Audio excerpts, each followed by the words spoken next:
After 15 years of gardening, I thought I knew everything about flowers. I had the experience and the confidence. But let me tell you something that might shock you. Some of the most gorgeous flowers nearly made me quit gardening forever.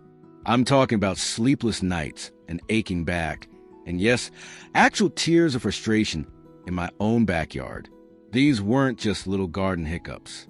These were full-blown disasters that cost me thousands of dollars, damaged my relationships with neighbors, and honestly, nearly broke my spirit. Here's the thing that really gets me. Every single one of these flowers looked absolutely stunning in the catalogs. Picture perfect, Pinterest-worthy. The kind of plants that make you dream of having the most beautiful garden on the block. But what if I told you that some of the most beautiful flowers you see online are actually garden bullies in disguise? Plants that will smile at you with gorgeous blooms while secretly plotting to take over your entire yard, your neighbor's yard, and maybe even your house? Stay with me, because I'm about to share the 7 flowers I deeply, deeply regret planting. And trust me, this might just save your sanity, your back, and your love for gardening. Now, I'm not sharing this to discourage you. I've learned that sometimes our most expensive lessons come from our most beautiful plants. These aren't just opinions from some gardening magazine.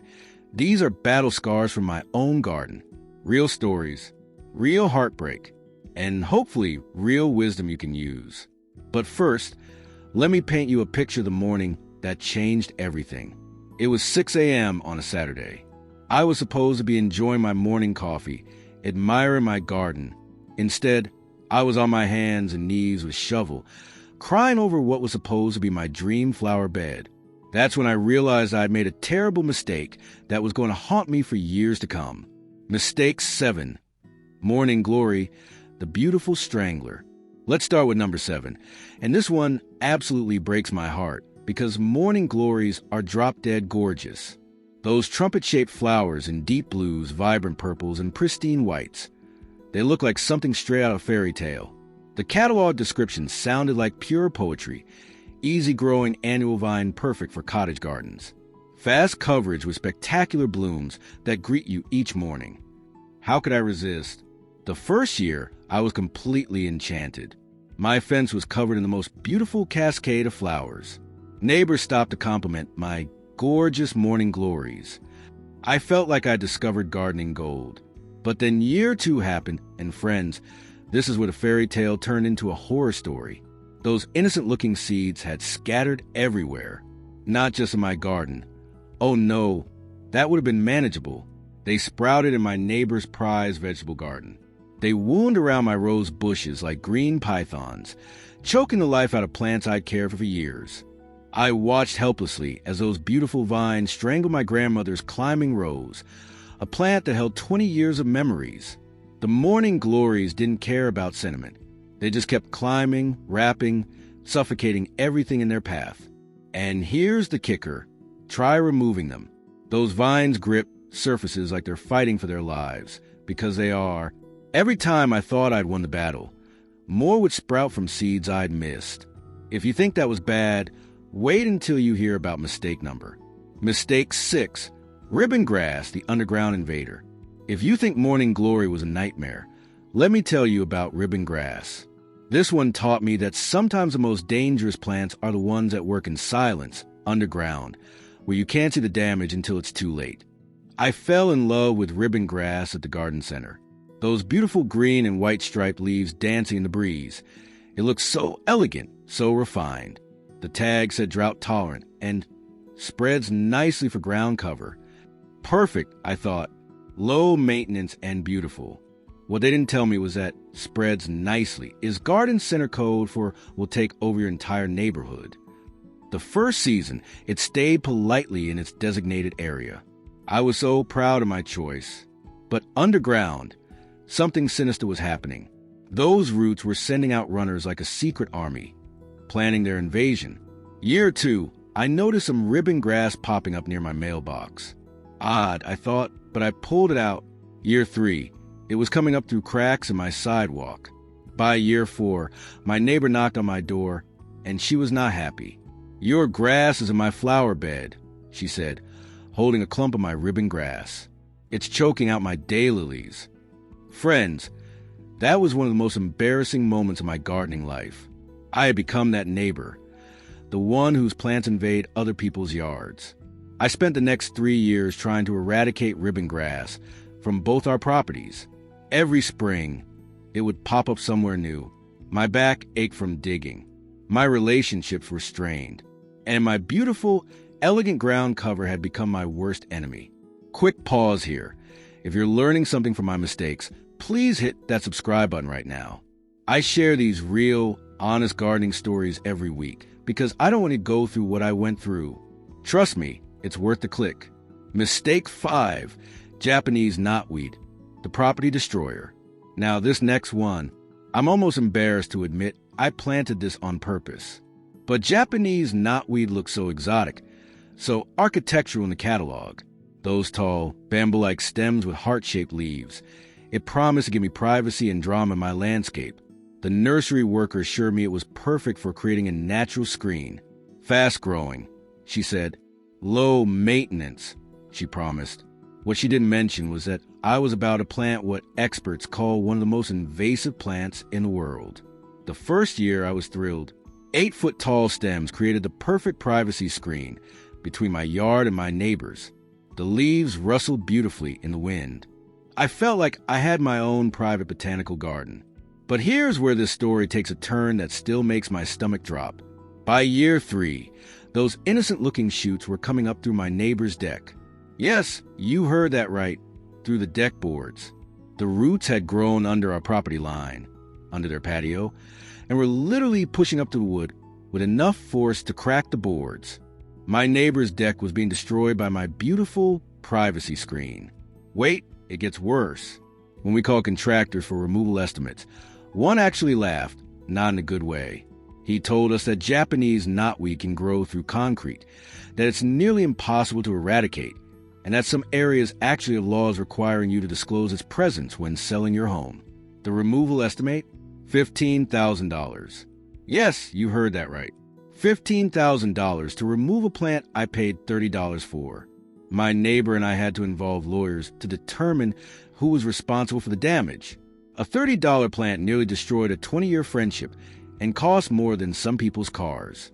But believe it or not, that wasn't even my worst mistake. Mistake 4, Bishop's weed, the innocent deceiver. This one taught me that sometimes the most innocent-looking plants are the most dangerous.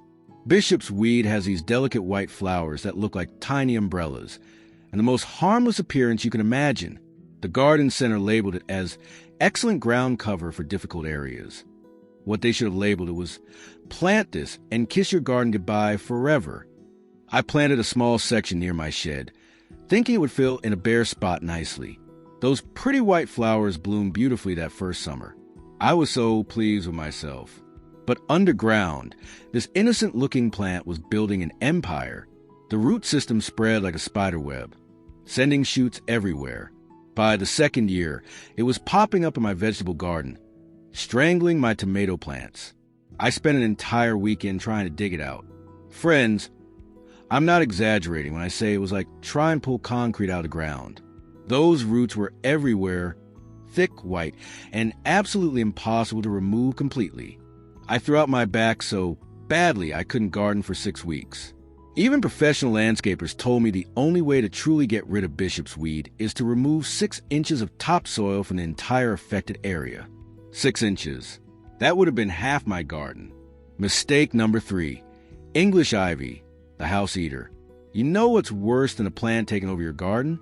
A plant that decides to take over your house. English ivy looked so classic, so elegant climbing up my garden shed. Those glossy green leaves created such a beautiful backdrop. I'd seen it in magazines covering charming cottages in England.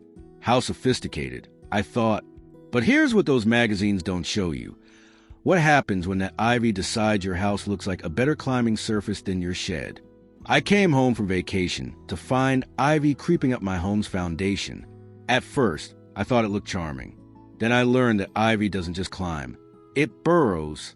Those tiny rootlets actually work their way into mortar between siding under shingles. The day I realized to extend the damage, I heard this horrible scraping sound. It was the ivy peeling paint off my house as the wind blew. 20-year-old paint job, ruined. But the real nightmare was removal. Have you ever tried to pull ivy off a house? Every single rootlet leaves a mark. My beautiful white siding looked like it had been attacked by 1,000 tiny claws. The removal cost $3,000, and my house needed repainting the following year. That free natural decoration ended up being one of the most expensive landscaping decisions I ever made.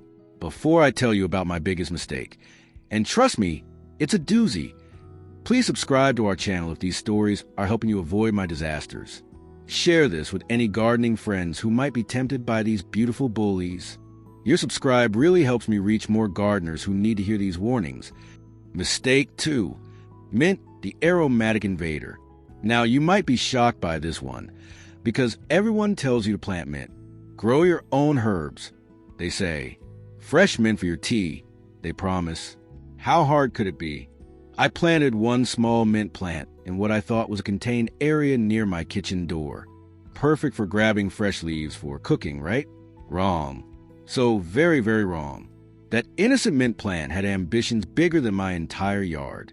Within 2 years, my herb garden smelled like a toothpaste factory, and mint was sprouting everywhere, between my patio stones and my flower beds, even in my neighbor's yard. But the absolute worst part? The smell became overwhelming. What started as a pleasant herbal fragrance turned into an assault on the senses. Every time I mowed the lawn, the entire neighborhood reeked of mint. But nothing, and I mean nothing, prepared me for mistake number 1. Mistake 1. Bamboo, the neighborhood destroyer. But nothing, and I mean nothing, prepared me for my biggest mistake. The one that still makes me wake up in a cold sweat. The one that nearly made me move rather than deal with the consequences. Bamboo. Oh, how innocent it seemed when I first saw it at the garden center. Those elegant canes swaying gently, creating that peaceful, zen-like atmosphere. I had visions of my own private Japanese garden retreat, a place of tranquility and beauty. The nursery had beautiful clumping varieties. They assured me, this one stays contained, the salesperson promised. Perfect for a privacy screen. What they sold me was running bamboo. Not clumping bamboo. Running bamboo. Do you know the difference? Clumping bamboo stays put like a well-behaved plant. Running bamboo has underground rhizomes that travel faster than a teenager running to the ice cream truck.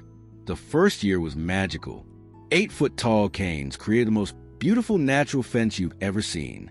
The gentle rustling sound was like having my own personal meditation soundtrack.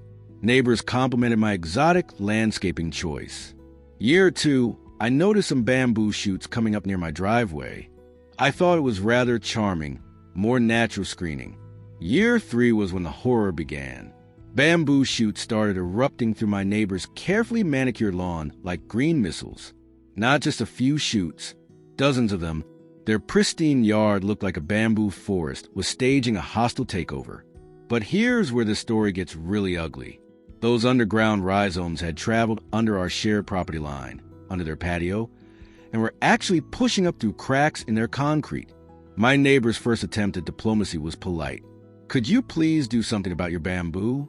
But when shooting started coming up in their basement window, well, diplomacy ended. The removal estimate made my knees buckle. $12,000. Yes, $12,000 to remove a plant I paid $60 for.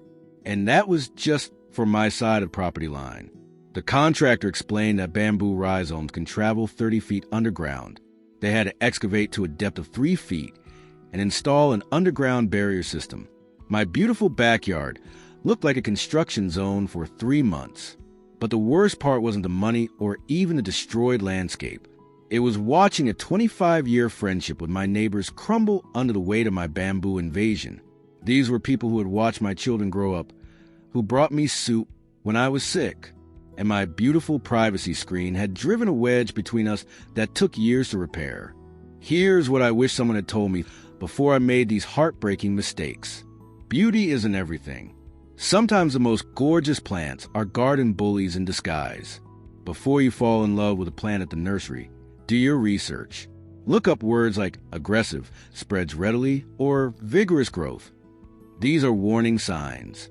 Ask yourself, what's the worst that could happen? If the answer involves your neighbors, your house foundation, or professional removal services, choose something else. Your garden should bring you joy, not stress. It should be your sanctuary, not your source of sleepless nights and backaches. I've shared my most embarrassing and expensive garden mistakes with you because I care about your gardening journey. I don't want you spending thousands of dollars removing plants you planted with love and hope. If this video saved you from making even one of my mistakes, please hit that subscribe button and ring the notification bell. Every week, I share real, honest gardening wisdom, the good, the bad, and the downright ugly truth that other gardening channels won't tell you. Drop a comment below and tell me, what plant have you planted that you regret? Let's help each other avoid these beautiful disasters.